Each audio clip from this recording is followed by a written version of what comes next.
ჩვენი კერძი უკვე მზად არის. ახლა ამოვიღებ თეფშზე. განახებთ როგორი გამოვიდა. მოამზადეთ თქვენს და ისი ამოუნეთ.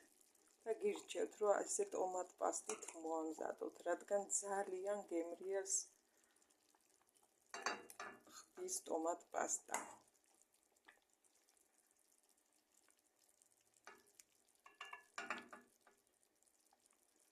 პირადად მე ესე მომწონს და ყოველთვის ასეთნაირად ვამზადებ. მოამზადეთ და გემრიელად მიირთვით.